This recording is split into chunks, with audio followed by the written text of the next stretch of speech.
Hello everyone, अब आपको linear equation in one variable के एक्सरसाइज पे लेके चलते हैं। अभी मैंने इसके पहले वीडियो में आपको कॉन्सेप्ट बताए और आपको इसके 2 एग्जांपल भी करवाए थे। अब आपके एक्सरसाइज 2.1 पे लेके चलेंगे। इस पर आप देखेंगे कैसे एक्स की वैल्यू आपको फाइंड करनी है और यहाँ पे क्वेश्चंस हैं, solve the following equation and check your result. तो कैसे रिजल्ट को चेक करना है, तो आपको सबसे पहला ये क्वेश्चन है। देखो यहाँ पे 3x = 2x + 18 पहला क्वेश्चन है। यहाँ पे 3x है। सबसे पहले क्या करेंगे, वेरिएबल टर्म्स को एक साथ ले लेते हैं क्योंकि हमें वेरिएबल्स x का ही वैल्यू फाइंड करना है। तो यहाँ पे 3x, तो ये इधर आके क्या हो जाएगा, इसका साइन अगर पॉजिटिव है तो डिफरेंट साइड जाके क्या हो जाता है, ये माइनस हो जाता है। ये क्या बचता है, यहाँ पे 18 बचता है। अब इन दोनों का माइनस कितना होता है, इन दोनों को जब सॉल्व करेंगे तो ये आपका केवल x बचेगा। ठीक है, यानी इसकी वैल्यू इजी वे में 18 आ गई। ठीक है, अब चेक करना है, रिजल्ट को चेक करने का क्या मतलब है, ये इसकी वैल्यू उठा के यहाँ पे रखेंगे। अगर ये साइड और ये साइड दोनों इक्वल आ गए तो ये इक्वेशन क्या हो जाएगी, आपकी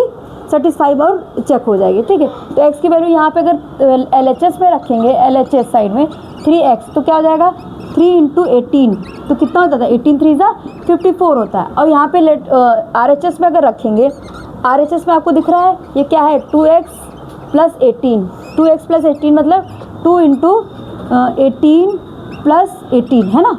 तो ये कितना होता है, 36 + 18 कितना होता है, 54। तो इसका क्या मतलब आ रहा है कि आपका RHS and LHS both are equal है ना, RHS बोथ आर इक्वल। तो ये क्या हो गया, hence the result is equal है ना। बस आप इसको लिख के आप इस क्वेश्चन को सॉल्व कर सकते हैं। यहाँ पे आप अब इसके सेकंड क्वेश्चन पे चलते हैं। अब क्या दिखा है सेकंड क्वेश्चन पे, 5t - 3 = 3t - 5। तो इजी है, आपको क्या करना है, वेरिएबल माइंड में क्या लेके चलना है, हमें वेरिएबल की वैल्यू निकालनी है। तो वेरिएबल ये है और वेरिएबल ये है और ये वाला क्या है, फिक्स टर्म। इसका क्या मतलब होता है, कांस्टेंट टर्म है। ठीक है, तो ये 5t और ये 3t इधर प्लस में, तो इधर जाके क्या हो जाएगा बेटा, -3t हो जाएगा। Very good. इधर आपका क्या बच रहा है, माइनस के साथ 5 बच रहा है। अब यहाँ पे ये पूरा कितने, कौन सा टर्म है, माइनस में, इधर आके क्या हो जाएगा, प्लस में। ठीक है, अब ये 5 और 3 कितना माइनस होगा, 2t हो जाएगा। ठीक है, अब यहाँ पे क्या बचा, प्लस माइनस होता है बट साइन किसका लगाएंगे, माइनस का। क्यों, क्योंकि ये बड़ा है नंबर। ठीक है, तो ये कितना हो जाएगा, -2 हो जाएगा। ठीक है, अब t के मल्टीपल में है तो यहाँ पे आके क्या हो जाएगा, ये डिवाइड में हो जाएगा। ठीक है, 2 1 से 2 कैंसिल हो जाएगा, यानी t की वैल्यू आपकी क्या आ गई, -1 आ गई।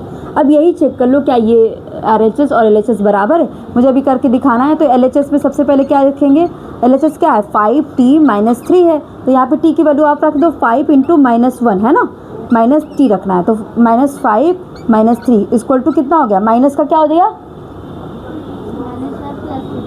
माइनस का 8 हो गया है ना, -8। अब ये RHS में भी रख के देख लो, RHS में क्या हो जाएगा, RHS में कितना है वैल्यू, यहाँ पे देखो कर दे रही हूँ, RHS में कितना है, 3t - 5, यानी कि 3 × -1 - 5। ठीक है, -3 - 5 इट्स मीन्स क्या हो गया, -8। इसका मतलब RHS = आपको ऐसे लिखना पड़ेगा, RHS = LHS। ठीक है, हेंस प्रूफ LHS, ये आपको लिखना पड़ेगा। ठीक है, ये क्वेश्चन आप सेकंड भी सॉल्व करें। अब ऐसे मोस्टली क्वेश्चन आप सॉल्व कर लेंगे। अब थोड़े से अब मैं 7 नंबर क्वेश्चन पे चलती हूँ क्योंकि ये थोड़ा सा डिफरेंट है, उसके बाद में मैं आगे करवाती हूँ। अब आपको 6 क्वेश्चन पे लेके चलते, बाकी क्वेश्चन तो इसी के अकॉर्डिंग था तो मैं वो हो जाएगा। देखो इसमें क्या करना है, पहले 8x4। अब यहाँ पे क्या दिख रहा है, RHS में क्या दिख रहा है, ये भी पॉइंट आपको सॉल्व करना है। ठीक है, तो यहाँ पे सबसे पहले क्या करेंगे, ये डिस्ट्रीब्यूटिव प्रॉपर्टी आपने पढ़ी है ना, इसके पहले वाले चैप्टर में पढ़ी होगी डिस्ट्रीब्यूटिव प्रॉपर्टी। तो ये इसके साथ भी आएगा और ये इसके साथ भी आएगा। तो ये क्या हो जाएगा, 3x हो जाएगा। अब माइनस का 3 1 = 3 हो जाएगा। ठीक है, +7 हो जाएगा। ठीक है, अब 8x, अब यहाँ पे x वाले टर्म्स को एक साथ मैंने ले लिया, 3 को किधर आएगा, यहाँ पे 3x हो जाएगा। अब -3 मेरे पास क्या बच रहा है राइट हैंड साइड में, -3, और ये वाला क्या हो जाएगा, प्लस का क्या हो जाएगा, यहाँ पे माइनस हो जाएगा। 8 और 3 कितना हो जाएगा, 5x हो जाएगा। और ये कितना हो जाएगा, अब सबसे पहले माइनस वाला इकट्ठा कर लो, ऐड कर लो, तो कितना हो गया, माइनस का 7 हो गया। और ये क्या बच गया, 7 हो गया। तो ये 5x, ये 0 हो गया, माइनस प्लस माइनस हो गया। ये x = क्या हो गया आपका, x = 0/5 आ रहा है, जो कि क्या देता है आपको, 0 देता है। ठीक है, x = 0। ठीक है, बस अब चेक करना है तो आप इस पे उठा के इसको चेक कर सकते हो, यहाँ पे इसकी वैल्यू रख लो, वहाँ पे RHS LHS वैल्यू रख के आप इसको सॉल्व कर सकते हैं। अब आगे नेक्स्ट एक क्वेश्चन पे लेके चलते हैं आपको। अब RHS और LHS को दिखाएंगे, अब इसका रिजल्ट को भी चेक करेंगे। तो x के रिजल्ट को यहाँ पे चेक करना है, इसका मतलब x जो है x की वैल्यू इसको भी लाइक करेगी, इसको भी लाइक करने का क्या मतलब है, अगर इस पे x की जो वैल्यू रखेंगे, जो मान जो वैल्यू आएगी या ये और ये दोनों इक्वल हो जाएगी। सबसे पहले हम LHS की बात करेंगे, ठीक है। तो LHS में क्या है, LHS में सबसे पहले 8x + 4 है, ओके। तो 8 × 0 + 4, ये 0 + 4 क्या हो जाता है, LHS हो जाता है, ठीक है। तो यानी आंसर आपका क्या आ रहा है, 4 आ रहा है। LHS आपका कितना आ गया बेटा, 4 आ गया, ठीक है। ये समझ में आया। अब आगे हम RHS की बात करेंगे तो कितना हो गया, RHS = 3x - 1 और +7। तो यहाँ पे x की वैल्यू रख दो, 0 है ना, तो 0 - 1 + 7, इट मीन्स ये क्या हो जाएगा, 3, ये -1 हो जाएगा, मल्टीपल में +7 हो जाएगा। तो ये माइनस का 3 हो जाएगा और प्लस का 7 हो जाएगा। ये कितना हो गया, ये 4 हो गया। तो RHS और LHS इक्वल नहीं आ गया, ये RHS है, ये LHS है, इक्वल हो गया। बस यही आपको करना है, बस कुछ नहीं। आप 0 उठाओ, इस यहीं पे रख के चेक कर लो, 0 उठाओ यहाँ पे रख के चेक कर लो, बस इक्वल आ गया तो तुम्हारा आंसर सही है, अदरवाइज नहीं सही रहेगा, ठीक है। अब आपको नेक्स्ट क्वेश्चन पे लेके चलते हैं। अब आपको एक्सरसाइज 2.1 के 7th क्वेश्चन पे लेके चलते हैं। यहाँ पे क्या है, x = 4/5 और मल्टीपल में x + 10 दे रखा है, ठीक है, x + 10 दिख रहा है। अब आपको दिख रहा है कि ये क्या है, इसके एक ये मल्टीपल में, मल्टीप्लाई में, और एक ये क्या है, डिवाइड में, ये गुणे में, और ये क्या है, इसके भाग में। तो आप एक चीज़ कर सकते हो, क्या दोनों को ऐसे क्रॉस मल्टीप्लिकेशन करते हो, 1 करके ये क्रॉस मल्टीप्लिकेशन कर सकते हो, ये भी कर सकते हैं, या तो फिर इसको अंदर ले सकते हैं, मगर ये ज़्यादा इजी रहेगा, ठीक है। आप क्रॉस करोगे तो ये डिवाइड में यहाँ पे जाके क्या हो जाएगा, मल्टीपल में हो जाएगा, और ये क्या हो जाएगा, 4x + 10 हो जाएगा, ये ठीक है। अब ये 5x = 4x हो जाएगा, +10 हो जाएगा, ये भी इजी हो गया, सही है।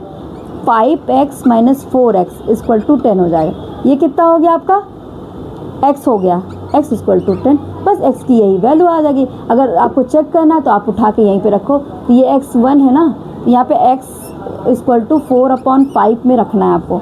तो सबसे पहले x कितनी आ गई, 10, यानी कि RHS आपका कितना हो गया, LHS कितना हो गया, 10 हो गया, ये LHS है, सॉरी, LHS कितना हो गया, 10 हो गया। अब RHS की बात करेंगे, ये RHS है, RHS यहाँ पे देखो, ये जब 4 से इसमें अंदर मल्टीप्लाई होगा तो ये 40 हो जाएगा, ठीक है, मैंने ध्यान नहीं दिया, तो 40 हो जाएगा। तो यहाँ पे x तो 40 हो जाएगा, बस x = 40, यानी कि ये जो RHS क्या, LHS 40 आ गया। अब इस वाले इसमें इसकी वैल्यू रखना है 40 + 10, ठीक, तो 40 + 10 रख दो। तो यहाँ पे कितना हो गया, 40 और ये 50 हो गया ना, 4/5 × 50, तो 5 × 10 = 50 और 4 × 10 = 40 हो गया, ईजी है ना। तो यानी कि RHS और RHS और LHS क्या है, दोनों इक्वल आ गए, ठीक, यही प्रूफ हो गया।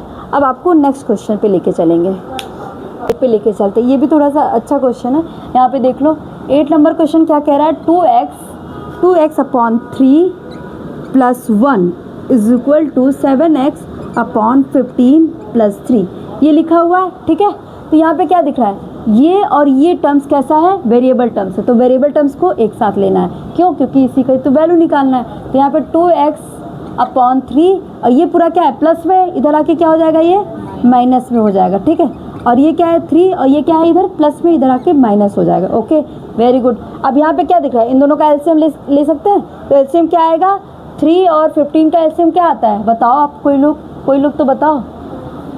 3 × 1 = 3, 3 × 5 = 15, है ना। फिर 5 से करते हैं 1, जब तक 1 नहीं आता तब तक हम करते रहते हैं। तो यानी 15, आप ऐसा देखो करो कि अगर दोनों एक दूसरे के मल्टीपल में तो ये क्या हो जाता है, जो नंबर यहाँ पे है वही उसका एलसीएम हो जाता है, जो बड़ा नंबर होता है, ठीक है। ये ट्रिक मैं बताऊँगी। तो ये कितना हो गया बेटा आपका, ये 15 हो गया। सबसे पहले डिवाइड, 3 से क्या करेंगे, इसको डिवाइड, कितना आया, 5 2 = 10x, बस ये हो गया। अब इधर देखो, 5 से पहले डिवाइड में 1 आया, 1 7 = 7x, ठीक है। अब क्या बच रहा है यहाँ पे, 3 - 1 = 2 हो जा रहा है, यानी 1 ही कर लो, ठीक है। अब यहाँ पे क्या हो गया आपका, ये 10 - 3x हो गया, अपॉन 15 हो गया, और ये 2 अपॉन 1 कर लिया मैंने, 1 यहाँ पे अपॉन में 1 लिख लिया, ठीक है। अब कितना हो गया, इसको कट कर सकते हैं ऊपर नीचे, 3 1 3, 3 5 10, कर सकते हैं ना, 15। तो x upon 5 equal to 2 upon 1 हो गया है ना। अभी इसको क्रॉस मल्टीप्लिकेशन कर दो तो कितना हो जाएगा, x इक्वल टू 10 आएगा आंसर। यही आपका आंसर हो जाएगा। और चेक करना हो तो आप यहीं उठा के इसके वैल्यू चेक कर सकते हैं, मैं चेक करके भी बता सकती हूँ। अब आपको 9 क्वेश्चन पे लेके चलते हैं, एक्सरसाइज 2.1 के 9 क्वेश्चन पे लेके चलेंगे। तो क्या दिख रहा है यहाँ पे, 2y प्लस 5 अपॉन 3 है equal to 26 upon 3 minus 26 upon 3 minus y है, ठीक है। कहाँ कहाँ वेरिएबल टर्म्स है, ये वेरिएबल क्या कर देंगे, एक साथ ले लो, यहाँ ही ले लो। 2y माइनस का क्या हो जाएगा, प्लस हो जाएगा ना, ठीक है। तो ये क्या हो गया, 2y प्लस 1, और ये क्या हो गया, 26 अपॉन 3 माइनस 5 अपॉन 3, ये ठीक है। अब इसका एलसीएम लेना है, ये तो ऐसे ही 3y हो गया, एलसीएम लेके क्या आएगा, 3 आएगा, ये 26, ऊपर ही वाला आप वो मतलब कर सकते हो। ये कितना हो गया, 21 हो गया, 21 अपॉन 3 7 यानी कि 3y इक्वल टू 7 आ रहा है, y इक्वल टू 7 अपॉन 3 हो जाएगा। बस इसको चेक कर लो, चेक करना भी बहुत ईजी है, y की वैल्यू यहाँ रख दो, चेक हो जाएगा, वहाँ की वैल्यू यहाँ रख के इसको जब आप सॉल्व कर लोगे तो ईजी हो जाएगा, ठीक है।